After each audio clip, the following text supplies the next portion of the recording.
गोरखपुर के चिलुआताल से एक खबर ऐसी आई थी जिसे जो लोग भी सुने थे हैरान रह गए थे। खबर ये थी कि एक महिला ने अपने ही भसुर और नंदोई पे बड़ा ही आपत्तिजनक आरोप लगाया था।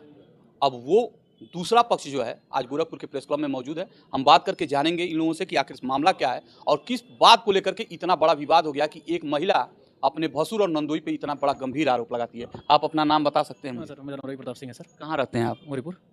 आपकी पत्नी ने कहा था कि आपके वो अकेली रहती है, आप कहीं बाहर नौकरी हाँ, बाहर कमाते हैं, बीच बीच में आते हैं।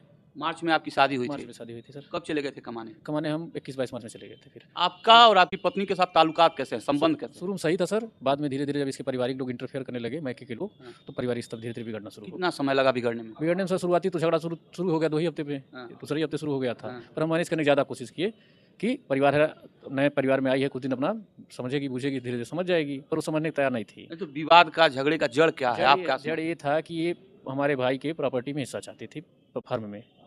आपके भाई का फॉर्म अलग है? फर्म इन्हीं का फर्म है, मेरा फर्म नहीं है। आपका नहीं है? नहीं है। आप दोनों भाई अलग अलग हैं? अलग नहीं थे हैं सर। अच्छा, अलग नहीं है, साथ हैं। इनका एक काम लेते हैं, मैं दोनों लोग मिलकर काम करवाते हैं। अच्छा। हाँ, तो वो हिस्सेदारी चाह रही है इस वजह से? हिस्सेदारी चाह रही है। फिर छोटी छोटी बातों पे उसका ये था नालिश कि यहाँ से इनके रिश्ते तोड़ दिया जाए, अगर नहीं चल पाता इनका रिश्ता तोड़ दिया जाए, इनको उठा ले चला जाए अपने मायके। आपको? हमको। तो वो आपको मैके ले जाना है, घर जमाई बनाना? घर जमाई बनाना। तो आप उसे समझाते नहीं थे जब चले जाएंगे तो मुझे कुछ नहीं मिलेगा? नहीं, वो कहती थी हमारे पिताजी खेत बेच के दुकान खुलवा देंगे, दुकान खोल के वहीं रहिएगा। आप बोलते कि खेत बेच के मुझे दे दो, हम फर्म में शेयर ले लेते। नहीं, उसको ये था कि हमारे माता पिता की सेवा कौन करेगा, नौकर चाहिए ना सर। अच्छा, वो अकेली है? माँ बाप? आपकी 2 बहन है, तो नौकर चाहिए था उसको। दामाद, उनके घर को दामाद नहीं चाहिए था। भाई नहीं है उसमें? भाई नहीं है, दामाद नहीं चाहिए था, नौकर चाहिए था। अच्छा, हाँ, इसी बात का विवाद था? शुरुआती यही विवाद है। कुछ दहेज की बात भी जो है उसने कहा है? इसकी बात कहा है, तो अकाउंट डिटेल नंबर, जिस अकाउंट का नंबर जिक्र है उसका डिटेल आपके हाथ में दे दिया गया है। अच्छा। हाँ, डिटेल आपके पास, वो जिस तारीख को लगाई उस महीने का पूरा डिटेल अकाउंट कब दिला गया। आपके भाई पे आरोप लगाई थी कि वो उसके साथ छेड़छाड़ करते हैं, आपको क्या लगता है सही क्या है? सर, ये इसके गांव गए तो गांव में पता चला, ये भी कई लोगों पे आरोप लगा चुकी है। इसकी आदत है, आदतन से मजबूर है ये। मैंने आदतन जो है ये इस तरह का आरोप? वो तो भाई को, वो इसके जीजा हमको धमकी दे चुके थे पहले ही, चौकी पे बुला के धमकी दिए थे कि अगर तुम इनके हिसाब से नहीं रहोगे तो तुम्हारे भाई बहनोई परिवार को पूरा ऐसे केस में डालूंगा, नौकरी भी चली जाएगी तुम्हारे जीजा की, और तुम्हारे भाई की ठेकेदारी चली जाएगी सब। अच्छा, हाँ, ठेकेदारी की बात है ये 25 तारीख तक, 25 कौन सा महीना? नवंबर।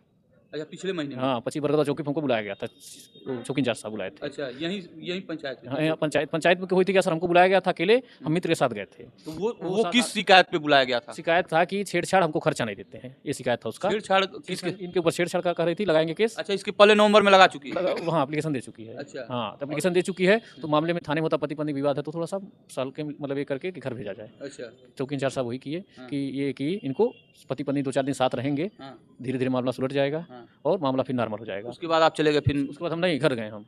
चौकी से हम घर गए, हमको खुद इंचार्ज साहब बुलाएं, कहना भाऊ तुम घर जाओ, जैसा पति पत्नी रहते वैसा रहो, 2-4 दिन आपसे साथ गुजारोगे समय, अपने आप चीज़ें नॉर्मल होती जाएंगी। अभी जो वर्तमान में जो ताज़ा घटना घटी है उस समय आप कहाँ थे? उस समय सर हम घर ही थे।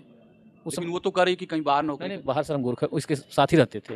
धीरे धीरे अपना रूम अलग कर दी, अपने अलग सोती है, हमको अलग रहते थे, न हमको खाना पूछती थी, न पानी, न कुछ, कोई मतलब हमसे नहीं रखती थी। अच्छा। और कोई बात भी होती थी तो जीजा इसके माध्यम बनते थे।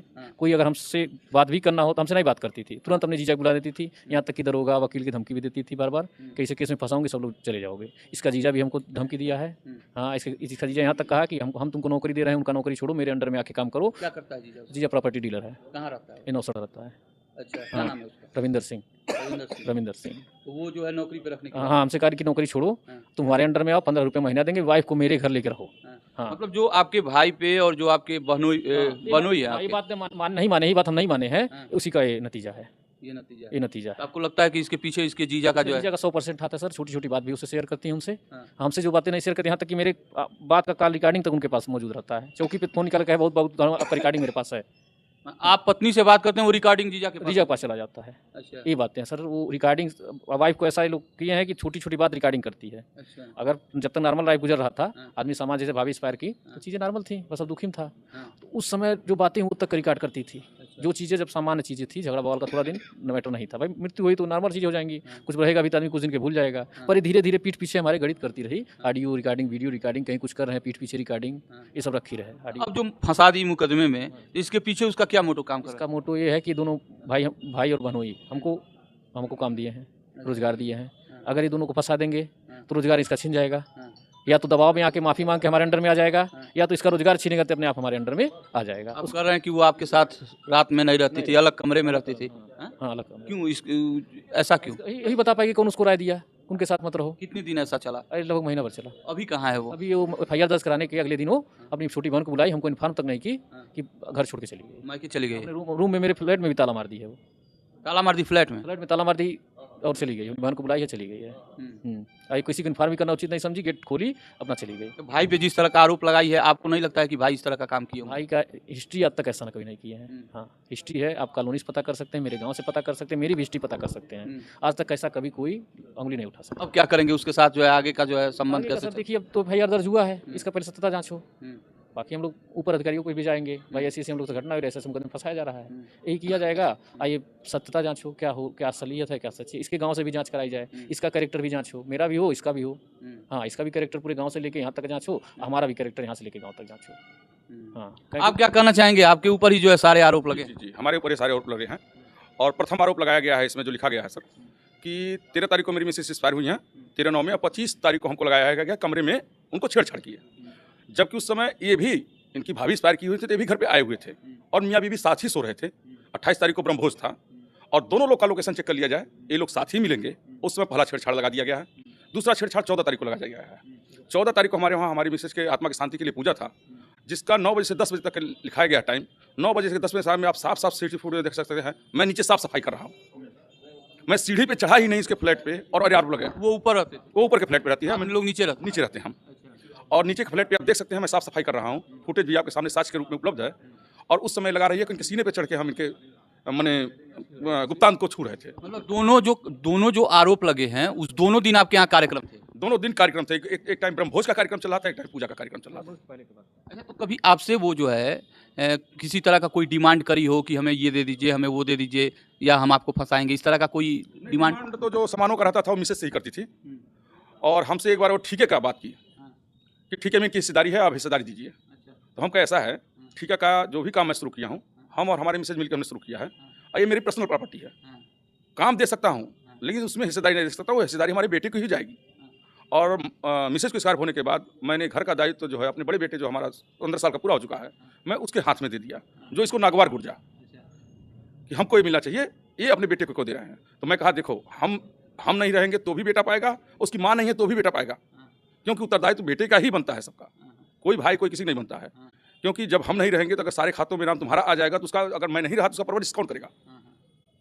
तो सारा चीज़ है, उसको प्रॉपर्टी को लेके वो सारे लोग को फंसा रही है, ब्लैकमेलिंग करना, प्रॉपर्टी मिलेगा, और इस हिसाब से फंसा के और अपना सीधा करना चाह रही है कि ये दोनों अगर अलग हो जाएंगे, हम और भानु अगर इसके कंधे पर से हाथ हटा देंगे तो ये मजबूर हो जाएगा उनके गांव ही जाने के लिए, और गांव चला जाएगा तो इसके साथ वही कर्म होगा जो सब लोग के साथ होता है। इसके साथ मारपीट भी की जाएगी, नौकर के साथ बर्ताव भी होगा, और हो सकती है इसकी हत्या भी कर दी जाए। मतलब कुल मिलाकर के आप ये मानते हैं कि पूरा जो है विवाद जो है बस वही प्रॉपर्टी और हिस्सेदारी? जी, प्रॉपर्टी और हिस्सेदारी, और ये नहीं मिल पाता, इस पर कामयाब नहीं होगी तो इनको नौकर बनाएगी, और नौकर बनाने के बाद जो जैसे कांड चल रहे हैं शहर में, नीले ड्रम में भरने का ये भी धमकी दे चुके हैं। नीले ड्रम में भी भरने का धमकी दे चुके हैं। इसके जीजा, कौन दिया? उसके जीजा रविंदर सिंह। अच्छा, हाँ, ये धमकी हो चुकी? धमकी चौकी पे ही हो चुकी सर, चौकी के सामने चौकी दिया है, पे चौकी के अंदर हमको तुम्हारा ठेकेदारी का सिक्योरिटी खत्म हो जाएगा, और तुम्हारे जीजा जी का नौकरी खत्म हो जाएगा, और तुम्हारा व्यवस्था हम दूसरा कर देंगे, नीला ड्रम वाला। अच्छा जी, अभी आप लोग क्या चाहते हैं? न्याय चाहते हैं सर, न्याय चाहते हैं हम जहाँ भी सहयोग होगा शासन प्रशासन का, जो मेरे पास सबूत एविडेंस है, मैं सारे कुछ देने के लिए तैयार हूँ, बस एक स्वतंत्र न्याय हो सर। चलिए ठीक है, हमसे बात करने के लिए धन्यवाद। कुल मिलाकर के इन लोगों के अनुसार ये पूरा मामला जो है प्रॉपर्टी से लेकर के और इनके जो फर्म है इनकी ठेकेदारी का, उसमें हिस्सेदारी को लेकर के है, और इनका ये भी कहना है कि ये मुकदमा भी जो है ये फर्जी है, और देखा भी जाता है कि आमतौर पे जो है तमाम जो है फर्जी मुकदमे दर्ज होते हैं, और यही कारण है कि गोरखपुर के सांसद ने लोकसभा में इस बात को मुद्दा बनाया था। अब इस पूरे प्रकरण पे आपका क्या प्रतिक्रिया है, कमेंट में जरूर बताइएगा। बाकी अन्य खबरों के लिए बने रहे हमारे साथ और देखते रहें गोरखपुर फर्स्ट।